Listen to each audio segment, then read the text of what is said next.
Yes so మనం 66వ బర్త్డేని ముందే సరే. సెలబ్రేట్ చేసేసుకుంటున్నాం మనం. జై బాలయ్య.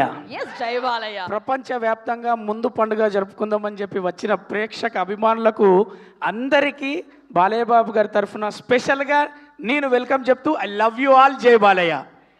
Yes. ఒకటే వర్డ్ చెప్తా చాలా, ఎందుకంటే పాట లాంచ్కు టైం అవుతుంది కాబట్టి. నేను అనిల్ రావుపూడి గారి దర్శకత్వంతో బాలయ్య బాబు గారితో భగవంత్ కేసరి, బోయపాటి గారి ఆశీస్సులతో అఖండ 2 ఆ 2 సినిమాల ద్వారా బాలయ్య బాబు గారు నాకు ఒక శ్రేయోభిలాషిగా, ఒక అన్నలాగా సంపాదించుకున్న, ఒక దైవాన్ని సంపాదించుకున్న ఇండస్ట్రీలో ఉన్న స్థానంలో ఉన్నాడు బాలన్న. మీరు బాలయ్య అంటారు, నేను బాలన్న అంట. ఎందుకంటే తను ఫోన్ చేసినప్పుడల్లా ప్రాణంగా ప్రేమగా మాట్లాడుతుంటాడు కాబట్టి.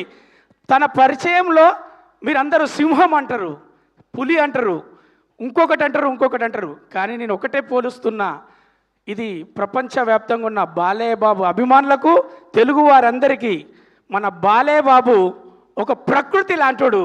ప్రకృతి ఎలాగైతే ప్రశాంతంగా ఉంటుందో, ఆహ్లాదంగా ఉంటుందో, అప్పుడు ఆనందంగా ఉంటుందో, అందులో ఒక బీభత్సం ఉంటుంది, అందులో ఒక రౌద్రం ఉంటుంది, అందులో ఒక ఆరోగ్యం ఉంటుంది, అందులో ఒక ఆనందం ఉంటుంది, ఒక ఆప్యాయత ఉంటుంది.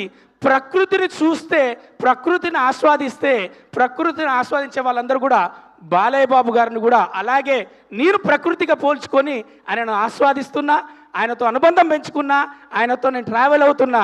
బాలయ్య బాబు గారికి ప్రపంచవ్యాప్తంగా బాలయ్య బాబు గారి ఫ్యాన్స్ అందరి తరఫున ముందుగా పుట్టినరోజు శుభాకాంక్షలు బాలన్న.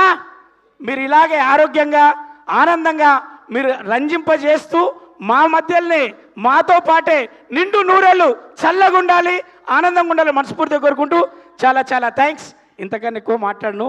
ఇంకొకటే చెప్తా, ఎప్పుడు ఫినిషింగ్ టచ్ ఒకటి ఉంటుంది కానీ, బాలయ్య బాబు గారిలో ఒక చిన్ని కృష్ణ లాంటి నవ్వు ఉంటుంది, ఒక చిన్న బాబు లాంటి ఒక ప్రేమ ఉంటుంది, ఒక పెద్దోడిలాగా ఆశీర్వాదం ఉంటుంది, ఒక అన్నలాగా తోడు ఉంటుంది, ఒక ఆపదలు ఉన్నోనికి ఆరోగ్య సూత్రాలు, ఆరోగ్యంలో ఎంబడి ఉండే ఒక వైద్యుడిలాగా, ఒక పెద్దోడిలాగా ఉండే ప్రతిదీ ఉంటుంది. కాబట్టి మా చిన్ని కృష్ణుడు, ముద్దుల మామయ్య అందరికీ, మా బాలన్నకు once again happy birthday to you Balanna.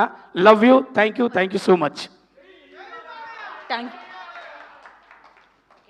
Thank you Racha Ravi garu. Mike కూడా తీసుకుని వెళ్ళిపోతున్నట్టున్నారు. ఎస్, ఈ సాంగ్ని పాడిన రుషిత వైద్య గారిని స్టేజ్ మీదకి రావాల్సిందిగా రిక్వెస్ట్ చేస్తున్నాము. Yes, we welcome you on to the stage. Yes, ఇవాళ ఎన్బీకే సిగ్నేచర్ సాంగ్ 2026ని మరికొద్దిసేపట్లోనే మనం లాంచ్ చేసుకుంటాం.